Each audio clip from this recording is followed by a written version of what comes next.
आज की क्लास में आप लोगों का बहुत बहुत स्वागत है। तो जैसा कि आपको पता है कि मेरा मौलिक अधिकार का फर्स्ट लेक्चर आ चुका है, जिसमें मैंने समता का अधिकार बताया है। अब यहाँ पे हम लोग पढ़ेंगे स्वतंत्रता का अधिकार, जो कि अनुच्छेद 19 से 22 तक है। अगर आप लोगों ने वो पहला वाला लेक्चर नहीं देखा है तो उसको जाकर के देख लीजिए, क्योंकि फिर 20 से अगर आप लोग पढ़ेंगे तो चीज़ें अच्छे से समझ में नहीं आएंगी। जब आप पहला लेक्चर पूरा अच्छे से देख लेंगे तो आपको ये लेक्चर भी बहुत अच्छे से समझ में आएगा। तो हम लोग स्टार्ट करते हैं कि स्वतंत्रता का अधिकार क्या होता है। ठीक है, तो उसमें पहले सबसे पहले पढ़ेंगे अनुच्छेद 19। अनुच्छेद 19 से लेकर के 22 तक होता है। पहले लेक्चर में हम बता चुके कि मौलिक अधिकार को भाग 3 में रखा गया है और अनुच्छेद 12 से 35 तक इसको क्या कहते हैं डिफाइन किया गया है। ठीक है, तो स्वतंत्रता के अधिकार में अनुच्छेद 19 को पढ़ते हैं। अनुच्छेद 19 हमें अभिव्यक्ति की आजादी देता है। ठीक है, अभिव्यक्ति की आजादी के अंदर क्या होता है, अभिव्यक्त माने किसी चीज को एक्सप्रेस करना, ठीक है, बताना। ठीक है, तो उसमें क्या आता है, अभिव्यक्ति की आजादी में आपको बोलने की स्वतंत्रता दी जाती है। साथ ही जो मीडिया की स्वतंत्रता होती है वो भी अभिव्यक्ति की आजादी अनुच्छेद 19 के अंतर्गत ही आती है। ठीक है, हमें पुतला फूकने की आजादी है, किसी भी व्यक्ति का, मतलब किसी भी नेता का या भी किसी ऐसे व्यक्ति का आप पुतला फूकने की आजादी रखते हैं। साथ साथ में आरटीआई जो 2005 में जोड़ा गया है, उसमें आपको प्रश्न पूछने की आजादी दी गई, ये भी अनुच्छेद 19 के अंतर्गत ही आता है। ठीक है, जहां हमें हमारा संविधान कुछ आजादियों को देता है, करीब हमें 6 आजादी इसमें दी जाती है, उसी के साथ साथ में कुछ हमें प्रतिबंध भी लगाता है, ताकि जो हमारा देश है, जो लोकतांत्रिक देश है, वो बैलेंस में बना रहे। ठीक है, तो पहले हम लोग प्रतिबंध को पढ़ेंगे विस्तार में। पहले हम लोग देख लेते हैं कि किस किस चीज की हमें स्वतंत्रता दी गई है। ठीक है, तो पहली तो हो गई हमें बोलने की स्वतंत्रता दी गई है, अभिव्यक्ति की आजादी दी गई है। ठीक है, उसके बाद क्या है, जब हमें बोलने की स्वतंत्रता दी गई है तो हमें सम्मेलन करने की भी स्वतंत्रता दी गई है। ठीक है, तो सम्मेलन करने की स्वतंत्रता है, आप जा करके कुछ सम्मेलन कर सकते हैं। ठीक है, लेकिन जो सम्मेलन किया गया वो बिना हथियार का हो, या फिर ऐसा सम्मेलन नहीं किया गया हो जिसमें देश की एकता व अखंडता को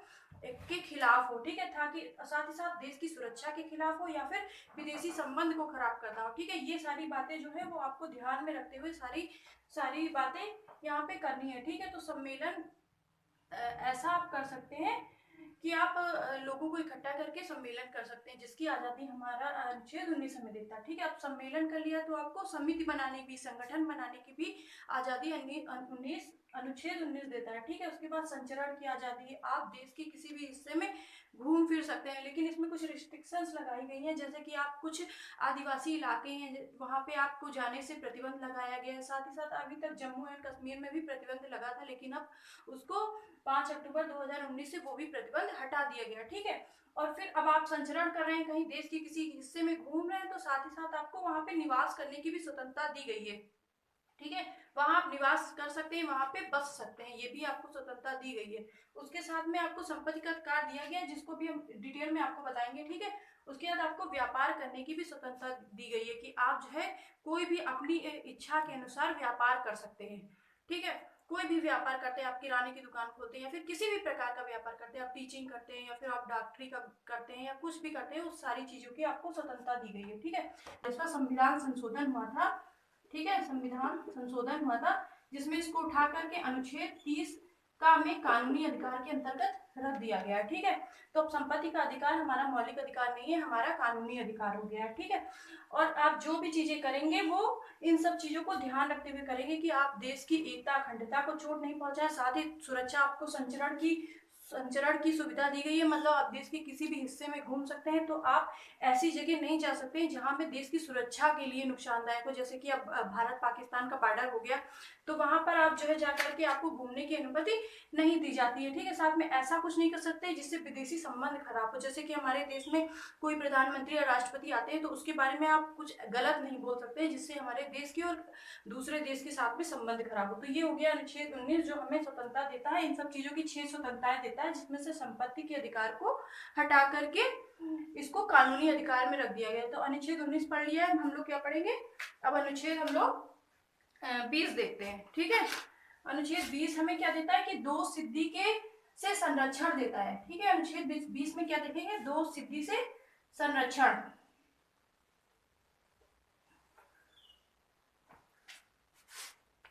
दो सिद्धि से संरक्षण। ठीक है, दो सिद्धि से संरक्षण में अनुच्छेद 20 देता है। इसके अंतर्गत 3 क्लॉज है। पहला है कि आपने जब अपराध किया है, अपराध के समय का ही कानून लगेगा। ठीक है, अपराध के समय का कानून। ठीक है,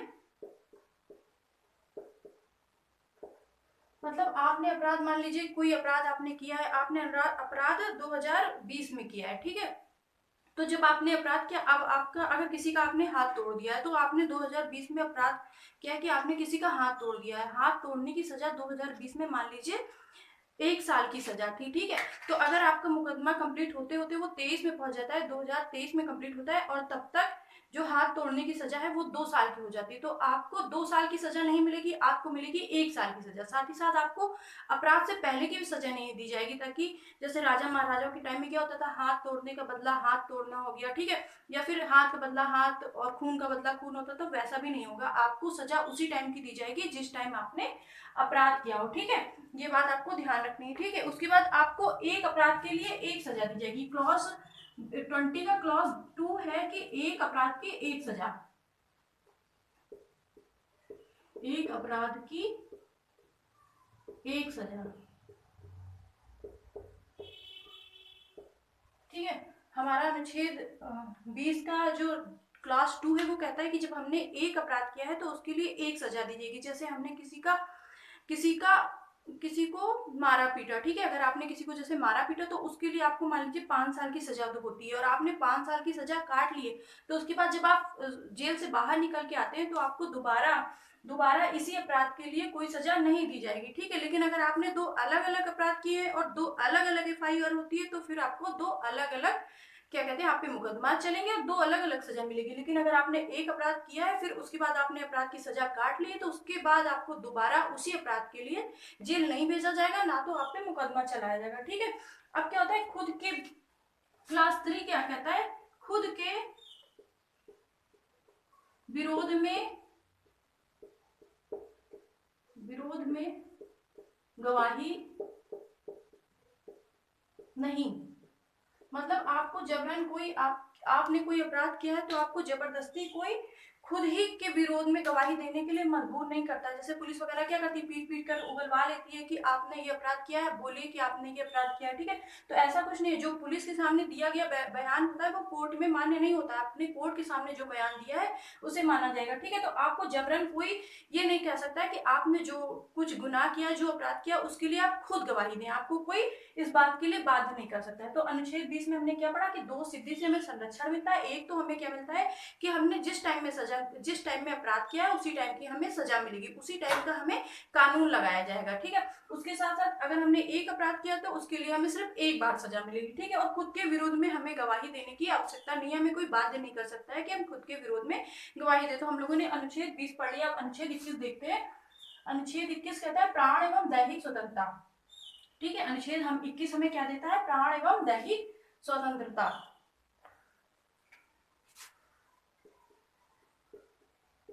प्राण एवं दैहिक स्वतंत्रता। अनुच्छेद 21 को हमें हमारी लाइफ की और हमारी दैहिक स्वतंत्रता दोनों अनुच्छेद 21 देता है। प्राण में हमें लाइफ में क्या क्या स्वतंत्रता देता है, हमें पर्यावरण की स्वतंत्रता देता है।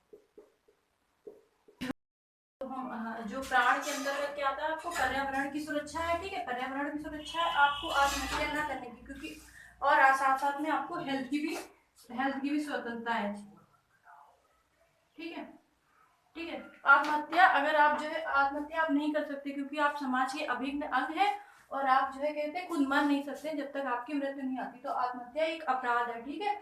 आत्महत्या नहीं कर सकते, साथ में आपको हेल्थ की भी सुविधा दी जाती है। देखते होंगे अब जैसे कोविड चल रहा है, कोविड के टाइम में आप लोगों को क्या कहते हैं वैक्सीन वगैरह फ्री में लगाई जा रही है, क्योंकि हेल्थ आपकी स्वतंत्रता का अधिकार के अंतर्गत आता है, प्राण की स्वतंत्रता है आपकी, ठीक है। और अभी छोटे बच्चों को आप देखते हो खसरा का, टीबी वगैरह का टीका या फिर दवाइयां वगैरह मुफ्त में मिलती है, क्यों, क्योंकि हेल्थ जो है क्या कहते हैं प्राण की स्वतंत्रता के अंतर्गत आता है, ठीक है।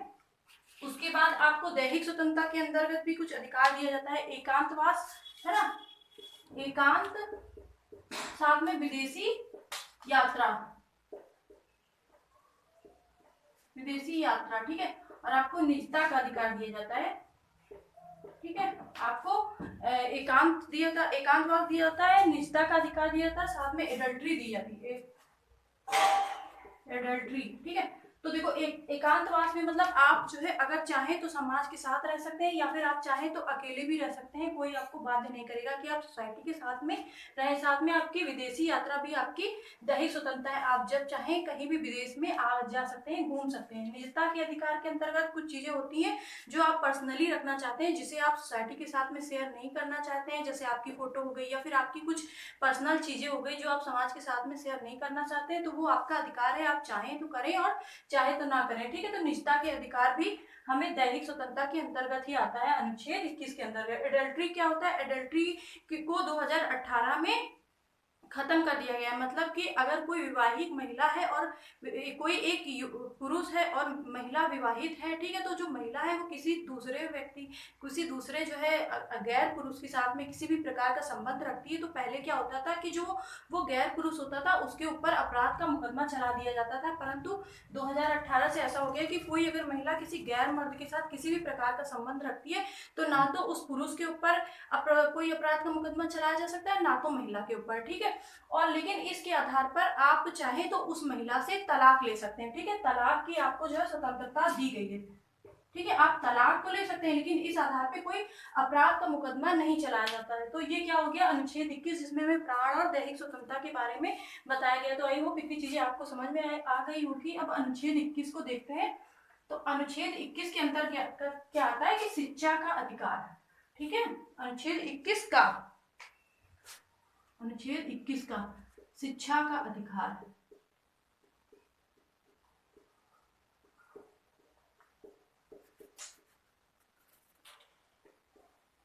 ठीक है, जो ये शिक्षा का अधिकार है 6 से लेकर के 14 साल के बच्चों को, 6 से 14 साल के बच्चों को सरकार शिक्षा मुहैया कराती है। उनके आसपास, उनके घर के आसपास में स्कूल, जो प्राथमिक विद्यालय वगैरह है वो खोले जाते हैं। साथ ही साथ उनकी हेल्थ की भी उनका ध्यान रखती है, साथ में उनकी शिक्षा का भी ध्यान देती है। जो अनुच्छेद 21 का के अंदर आता है 86वां संविधान संशोधन, 86वां संविधान संशोधन। ठीक है, जो कि हुआ था 1900,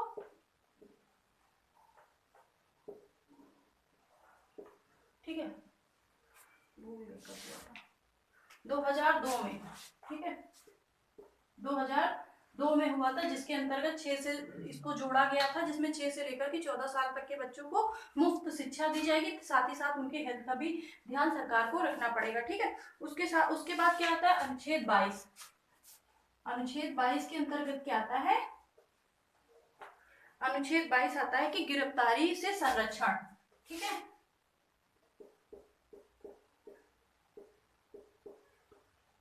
गिरफ्तारी से संरक्षण।